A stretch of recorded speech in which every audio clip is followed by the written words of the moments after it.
Welcome back, folks. This is Non-Farm Payroll Friday, and you should not have been participating in today's action, but in case you did, I don't want to hear about it. All right, so this is February 5th, 2021.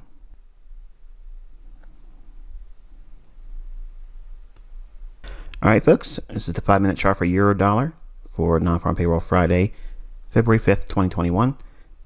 And if you're not ready, pause your video.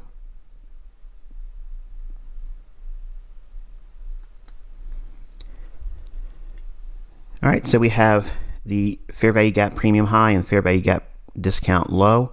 Those levels have already been made available to you in previous discussions. Pre-market, ahead of New York midnight time, we had a low. It was swept there. All of this was advancing prior to the non-farm payroll number. All right, so we have London open kill zone, displacement on the upside. Small little consolidation, drops down. In here, you have small little imbalance with this old high back here. Extend that out in time, in the imbalance, and between kill zones. So this is a dead period of time. But it creates a mitigation block defined by the low and high of these candles respectively. Extend that out in time. We have optimal trade entry. I'm using the high here and the low here to frame that. So if you put your fib on that on your own chart, you'll see it lines up handsomely with optimal trade entry there inside of the mean threshold of the mitigation block, which is these 3 consecutive up close candles. During the New York open kill zone, 8:30 a.m., non-farm payroll numbers release, creates a buy side imbalance, sell side inefficiency. We trade up to and then find support at the fair value gap discount low. So there's a convergence of bullish order block, fair value gap, trades back to the order block, and the low of the fair value gap over here. Okay.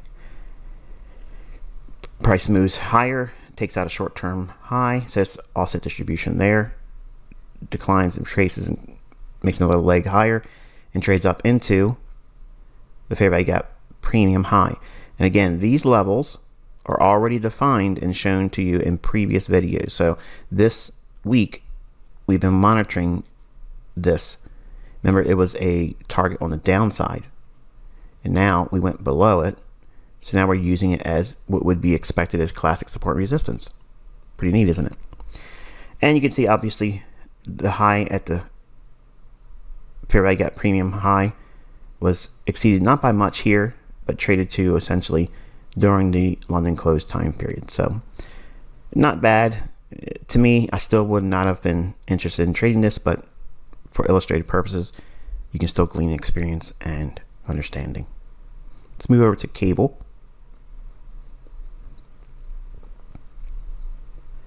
All right, here's the British pound 5-minute chart for February 5th, 2021, non-farm payroll. If you're not ready, pause your video.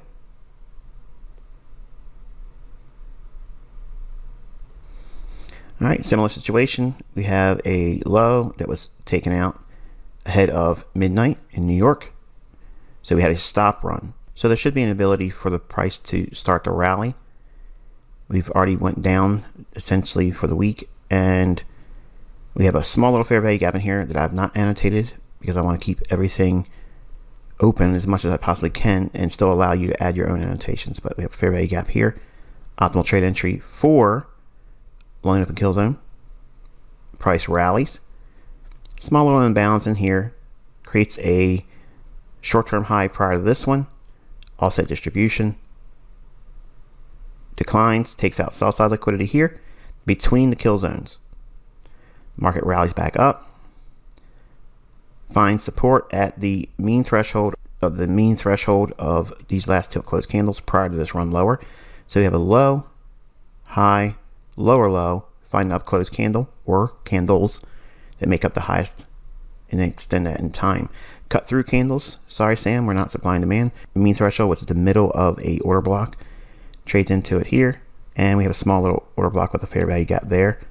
New York open. From here to here, optimal trade entry. From here to here to here, optimal trade entry, rejection block. mean threshold, bullish breaker. You can see why I don't have all this in the chart. It's a lot. Another optimal trade entry here. Rallies off of, look at the bodies supporting the breaker. Then we have buy side inbound, sell side inefficiency. Runs to buy side liquidity, we're staying above this old high. And this in itself creates a breaker because we have a low, high, lower low.